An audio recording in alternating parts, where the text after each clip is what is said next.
what I want to do is talk about what goes into a good elevator speech, why should you have one, what goes into it, and then play around with yours a little bit and give you a chance to play with them. What is an elevator speech? Is it literally getting in an elevator? It came out, apparently, the folklore is that it came out of somebody saying you ought to be able to describe what you do to somebody while you ride up in an elevator.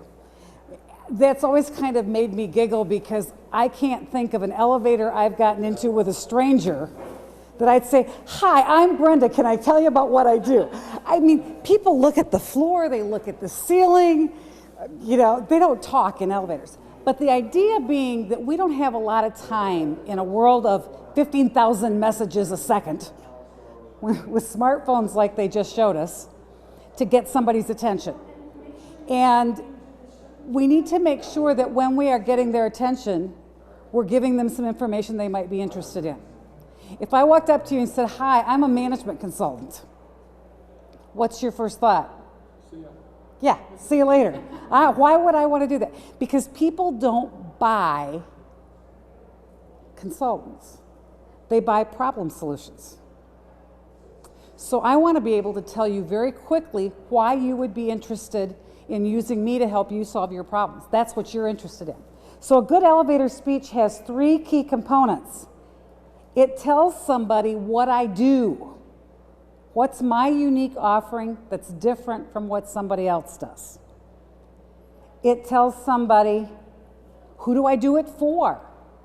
That is actually, for me, one of the most difficult parts of writing a good elevator speech, because I don't have a set target client that is as narrowly defined as some people do. You know, some people can say, my target market is a young mom with kids that are not yet in school and preferably still in diapers. Okay, that's pretty clear. Well, my target is somebody that has a problem that is complex and they want to figure out a new way to solve it. And my other target market is people who have people that work for them. That's a pretty big group of people. There are a few people that are self-employed and don't have any employees, but you know, it's a little different. So that can be a tough one. And then my third part of a good elevator speech is it tells them, so that. What's the benefit to the client? The client isn't interested in the benefit to me. The client is interested in what it will do for them. So I need to be able to tell them quickly what I do, who I do it for, and why it benefits the clients that I do it for. Let's take a look at each of those. When you're thinking about writing an elevator speech, you might ask yourself some questions, and I'm going to give you this handout that you can have later. What about your work excites you? What about your work amazes you? What about your work brings you joy? That's a lot more interesting than I'm a management consultant. I get a kick out of it when I see people figure out how to do something they weren't able to do before and make more money as a result of it. I get a kick out of it when an employee that they thought they were going to fire turns around and becomes a great performer. That's fun for me. That's a lot more interesting than I'm a management consultant. So thinking about what brings you joy, and then this one has really hit me as I've been working on this speech. I told you it's hard for me to define my ideal client.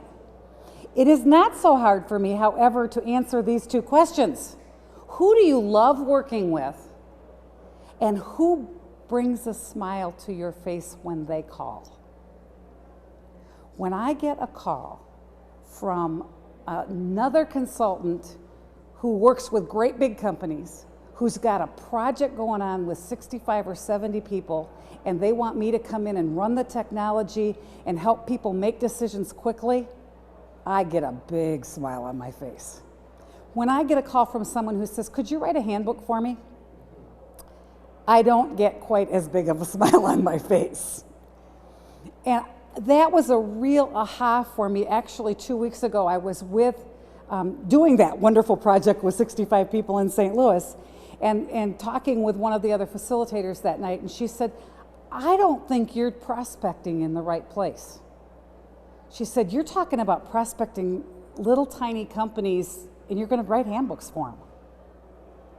She said, I think you need to prospect for good consulting firms and get to know them and get them to know what you do, because she said, you're going to have a lot more fun. That was a real aha for me. So thinking about, who do you grin when they call and say, oh good, I can't wait to work with them again? Those are your ideal clients. And then, what problems do you solve? What can your client do as a result of using your products or services?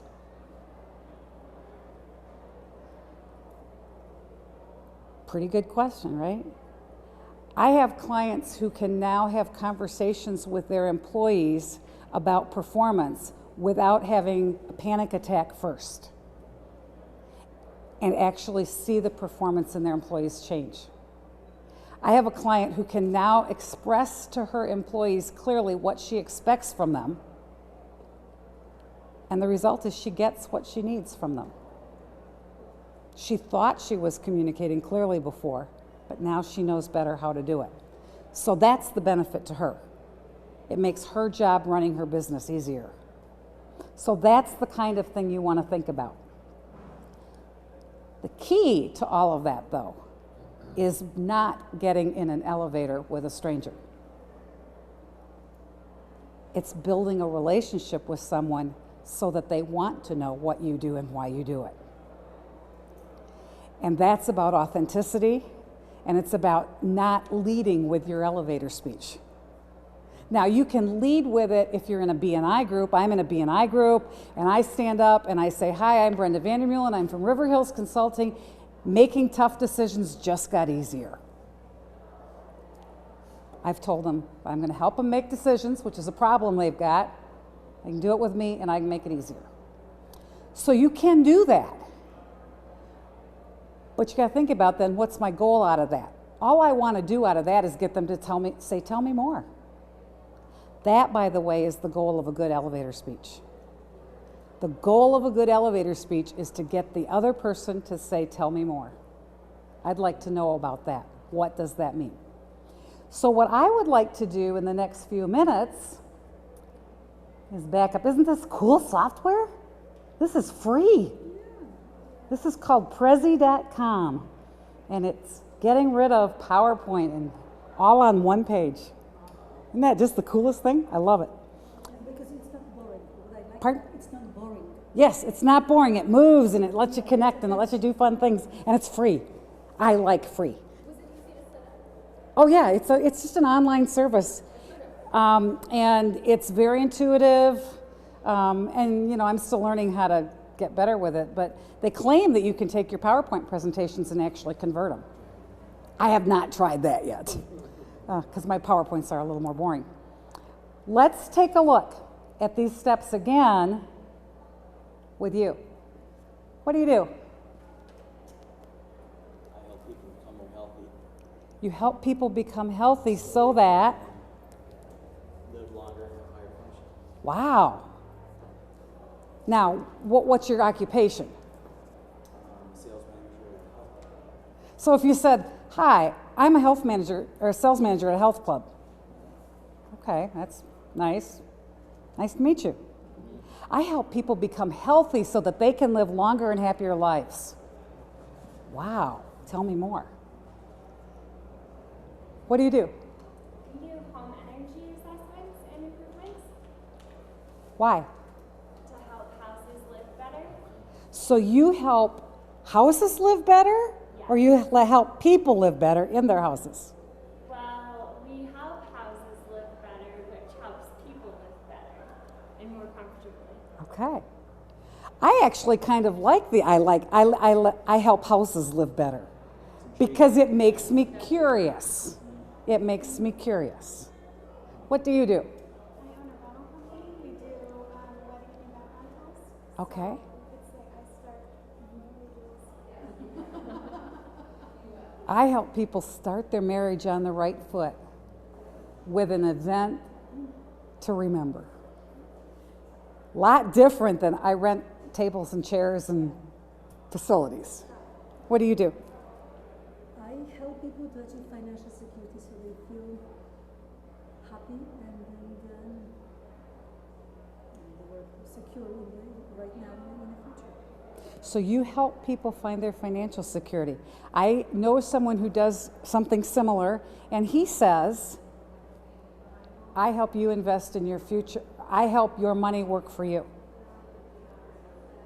I help you invest in your future and have your money work for you. A good elevator speech can end, doesn't have to, but can end with a call to action. The call to action is typically not, would you like to buy my services? Because that's a little premature. But you want to think about, if you're giving it, if I'm at a B&I meeting, my call to action is typically a request for a referral to a specific kind of client. I have a new product that I'm selling right now where I'm trying to go into companies and help them assess their human resources so that they can understand better how that affects their profitability. So I might go in and give my Making Tough Decisions Just Got Easier tagline. I might say something about that new product. And then I'm going to end by saying, who do you know that has employees that doesn't have an HR manager and would like to know more about how they could make more money? Please give me a referral so that I can then ask my colleagues in B&I to do that.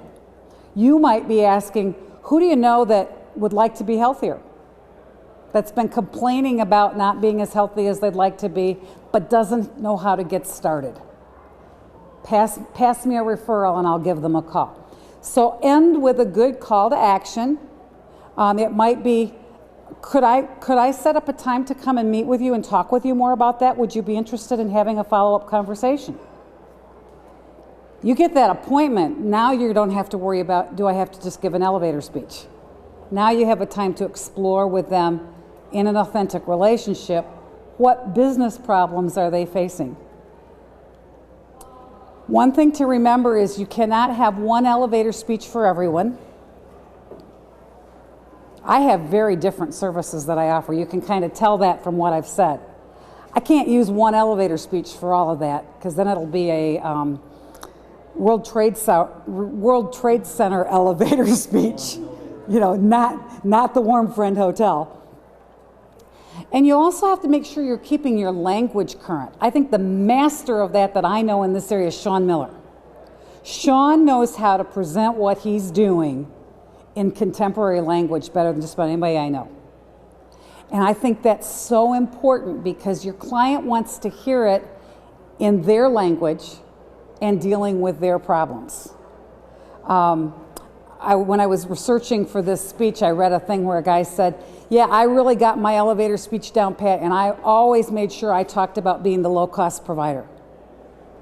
And he said, boy, did I get blindsided when a guy said to me, you know, I'm not really looking for low-cost providers anymore. Tell me about the value you add. Different way of looking at it. So be sure you're paying attention to what does your client think about, what keeps them awake at night, and make sure you're presenting your services in a way that's relevant to them. And I think that's our 20 minutes. And I do have some handouts that have these questions listed for you. I guess they moved them over there. Help yourself to those. Don't help yourself to the car keys, please, because I'd really like to take those home with me. And give me a call if you have any questions. Thank you.